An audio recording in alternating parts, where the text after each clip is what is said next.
Sa last video po, pinasilip namin sa inyo ang napakaganda at napaka-relaxing na campsite dito sa may Lubao, Batangas, ang Casa Aliwalas, kung saan ang magkakatabing campsite pala dito ay magkakapatid ang may-ari, katulad ng Unica Iha, Lucky 5M at iba pang campsite. Sa video namang ito, mula dito sa Casa Aliwalas, dediretso naman kami ng Unisan Sand sa may Quezon, na halos 3 oras lang ang layo mula dito sa Casa Aliwalas. Pero bago kami dumiretso ng Quezon, kakain muna kami dito sa may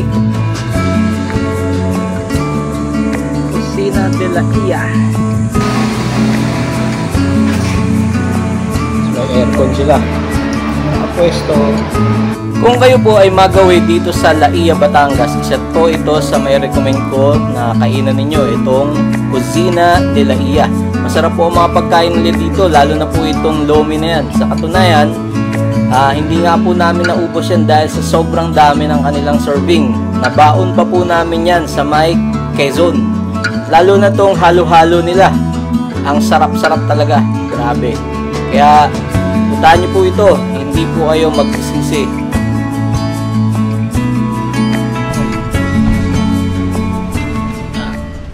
So, dito na kami sa may Unisan Sands. Ito yung entrance.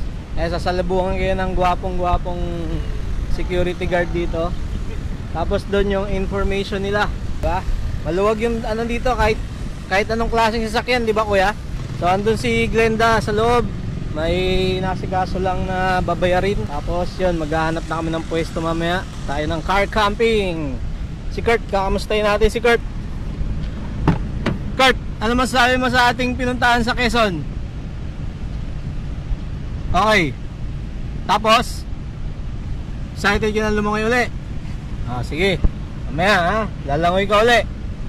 Okay ba yung lugar? Tingin mo, papasa ba? Amoy-amoy. Ako, naiihina ko rin eh. Pares tayo, naiihina ko. Wait lang.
Bilis ilang minuto lang yun. Bilis talaga nito no. Bebenta na ba natin to?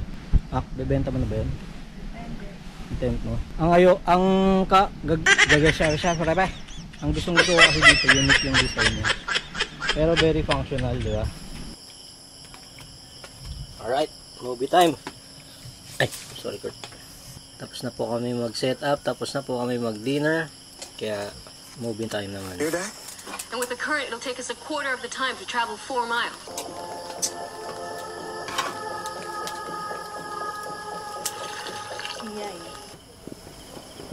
Pero campers, good night. Maaga kami matutulog ngayon kasi medyo napagod kami kanina. Napuyat kami kanina kay Kurt sa Batangas. So ngayon maaga-aga kami matutulog na makabawi. See you tomorrow. Good night.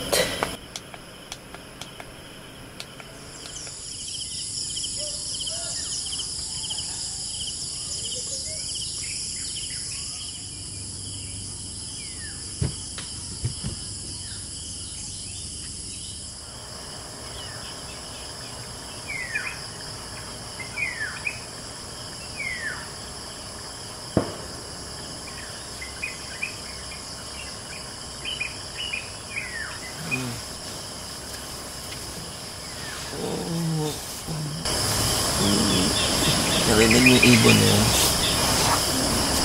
Ganda ng tunog. Morning. Sarap ng tunog ko rito. Lamig pa. Hindi na natiis magkumot. Lamig. Sarap dito mga kaibigan. Lamig.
Gusto ko yan eh, yung ano,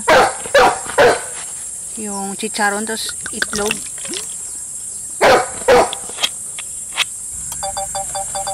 Take off. The home point has been updated. Please check it on the map.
Do you like our breakfast?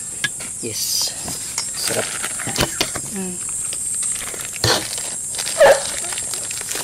Narinig ako. How about chicharon? Ngayon na lang natin ito gawa uli Oo. Pag solo mo kasi Kapayang barako. Ayan. Galing Batangas. Saan ko lalagay ito? Doon na lang. Diyan sa baba. Tatapon natin yan, di ba? Ay! Ay! Salamat po Sa iyo, Ama, dahil sa iyong biyaya, marapati pagpalain upang maging lakas namin. Amen. Pagkatapos namin kumain ng napakasarap na almusal, ito na, inihibo ko na si Kurt sa dagat. Ayan na, ayan na. Abot na, abot na.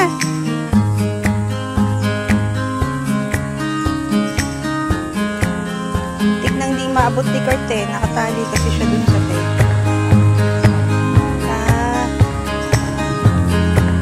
Good job! Nali namin siya dun sa tape.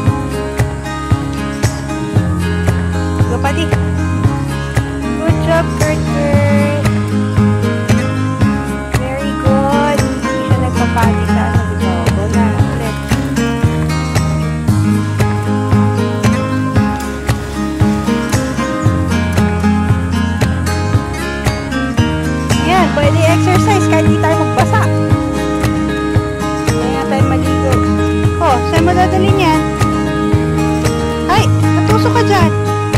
Pati daw, pati. Pati na, pati.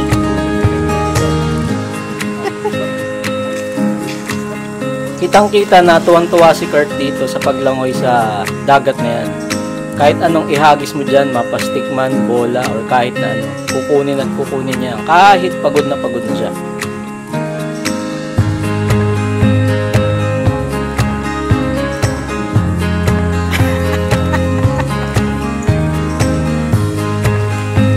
Oh, where are you going?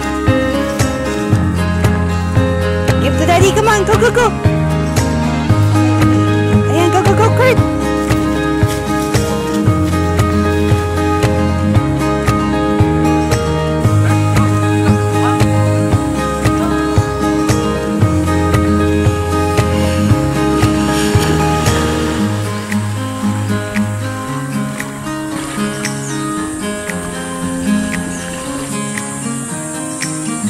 Good job! Very good.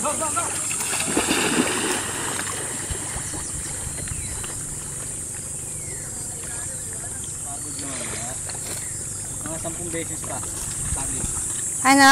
Mga 10 beses pang hagis. Galing-galing lumangoy ni Kurt, oh. Naturally, marurunong talaga silang lumangoy, eh. In-expose lang namin si Kurt nung bata pa siya, 5 months old, sa isang ilog sa may Tanay, sa may Camp Boa. Doon siya unang natutong lumangoy. Padyak-padyak lang, eh. Splash-splash pa yung paa niya, eh. Pero ngayon, smooth na yung ganyang paglangoy. So yun yung isa sa mga talent ni Kurt. Galing lumangoy yan. Tapos yung susunod na gagawin nito, parang nababasa ko na yung gagawin nito. Maglulupasa ito, eh. Ay, hindi. Ito niyang durugin yung mga stick. Paborito niyang hobby to, eh. Nangat-ngat niya yung stick. Ayan, oh.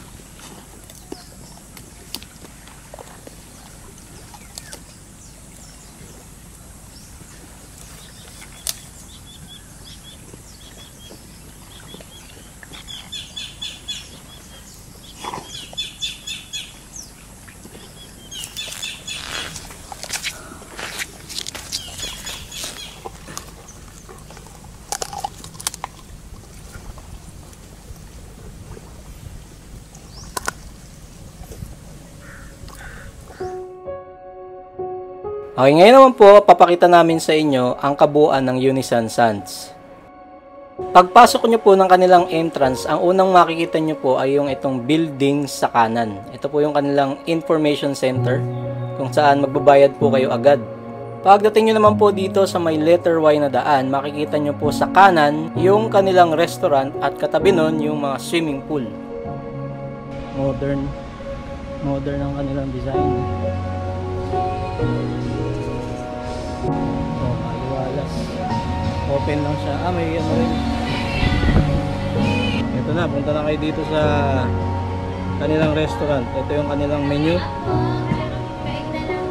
So tingin ko medyo ano naman to, medyo reasonable naman yung kanilang price. Ayan, kayo nang bahalang tumingin. Anong beverages. Until what time po open yung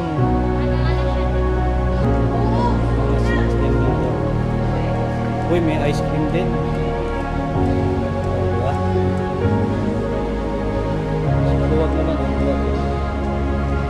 Luwag.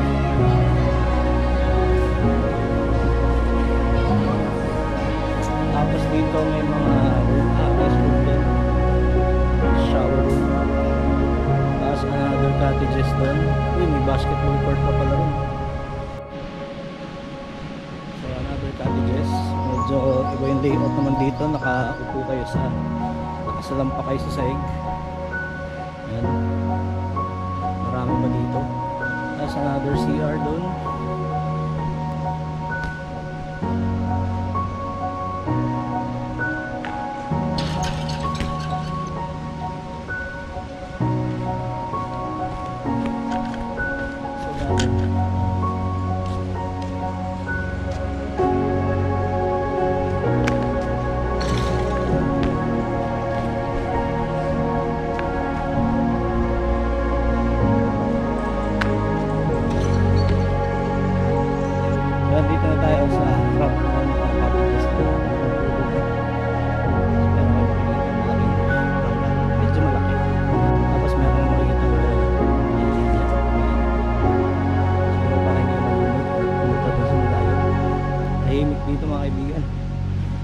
kasi malaki siya, lawak. Hindi ko alam na may mga kasama pala kami dito eh. Balik po tayo dito sa aerial view. Pagdating nyo po dito sa may Y na daan, kakaliwa po kayo para makarating naman sa may car camping area nila. Makikita nyo naman po dito sa may bandang kaliwa ang kanilang mga iba't ibang size ng kanilang villa. Merong pang 4 to 6 packs, 6 to 8 packs. Nasa harap naman ng kanilang saltwater infinity pool. Nakasalukuyan namang nililinis nung aking nakuna ng video. At 8 to 10 packs. Yan, pagpasok nyo, sala na agad. Tapos, yung rooms. Room. Yan, pang 8. Buong bahay talaga. Ay, naiya si ate. Sensya na po. Sleepin lang natin. Yan, may aircon naman dito eh. Tapos dito yung kanilang dining, tsaka kitchen. Kakaalis lang kasi nung... Tapos doon may shower room na, tsaka CR. Paglagpas nyo naman po dito sa kanilang giant villa, makikita nyo po yung hagdan na paakyat. Ito po ay papunta dun sa kanilang shrine.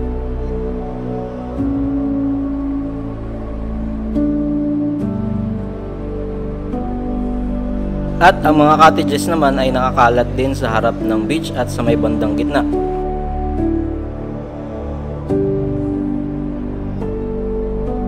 Mula naman sa kinatatayuan ng aming tent, makikita nyo naman around 50 meters ang kanilang CR at shower room. Pagkatapos naman ng CR, may makikita kayong malaking space para sa large group ng mga campers. Pagsapit po ng mga bandang alas 11 ng umaga ng aming pangalawang araw, naabutan po namin yung isang tao nila dito na nagtatanggal po ng mga lumang buko. Ito po ay napaka-importante kasi baka po malaglag po sa inyo to. At kung may tatanong nyo po, yung pinwestohan namin dito, tiningnan ko muna yan kung may mga lumang buko. Kaya po kung magka-camp kayo dito, silipin nyo po muna yung mga puno ng buko kung may luma.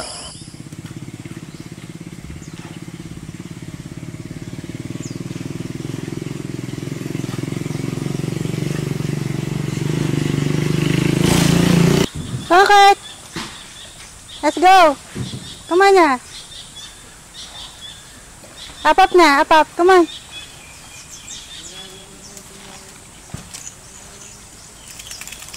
Good job. Kurt, come on. Up here. Come on. Kurt. Daddy's just gonna go potty. Come on. Ayan na. Nakikita nyo ng mga kaibigan nyo, no? Kapal ng ulap. Mukhang uulan. Lumalamig na rin, umahangin. Pero nakahanda naman tayo dyan.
Before you went into foster care. Nanny and Grandpa. Okay. Dad, it's been a very long time, Mr. Dean. I don't think they want to help, if they're still alive. Well, we're gonna give it a try. Pagsapit ng gabi, maaga naman kami nag-dinner ni Mrs. Plano kasi namin na magligpit ng maaga rin kinaumagahan. Kinaumagahan kasi ay aming anniversary. Ngunit, lingid sa aming kaalaman na may mangyayaring hindi maganda at lalong magiging unforgettable ang aming anniversary.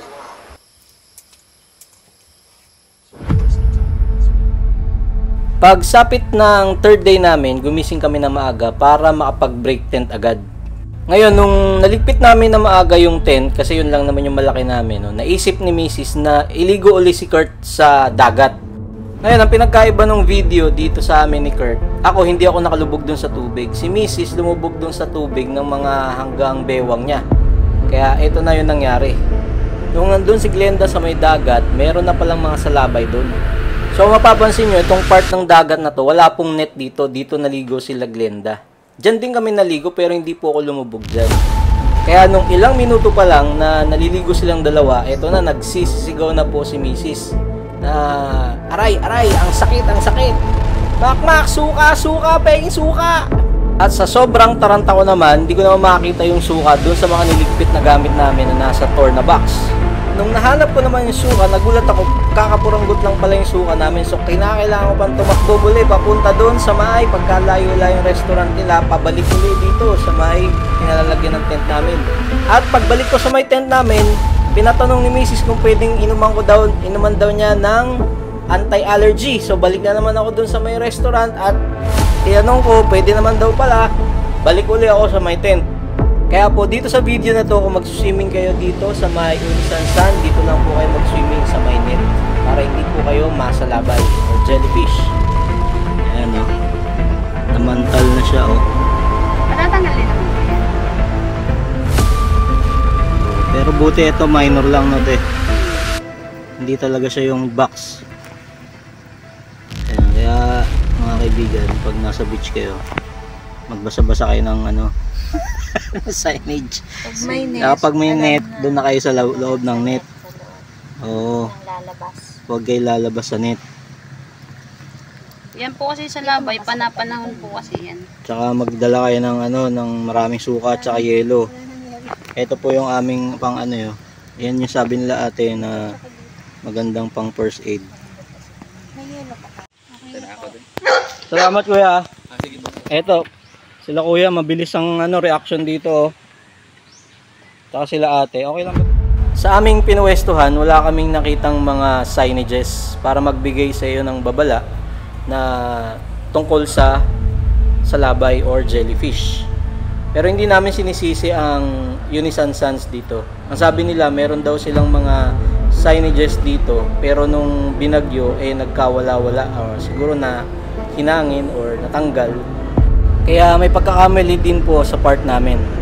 Kaya po kung kayo po ay mag-swimming dito, dito lang kayo magstay sa may net para hindi po kayo masalabay. At kung sakali lang naman po kayo ay masalabay dito or sa kahit na anong beach, ang pwede nyo pong gamitin na first aid ay yung mismong tubig daw po ng dagat. Kung naubusan po kayo ng suka, gaya namin dito, yung tubig po ng dagat ang pwede nyong gamitin panghugas dyan sa may part na nasa labay. Alright, kung nakaabot po kayo sa part na to, naku, maraming salamat po. Pero bago ko po tapusin ang video na ito, nais ko lang pong humingi ng tulong sa inyo na kung maaari po ay pakifollow po ang aming official Facebook account na Maki599TV. Okay, maraming salamat po muli. Until next time, peace!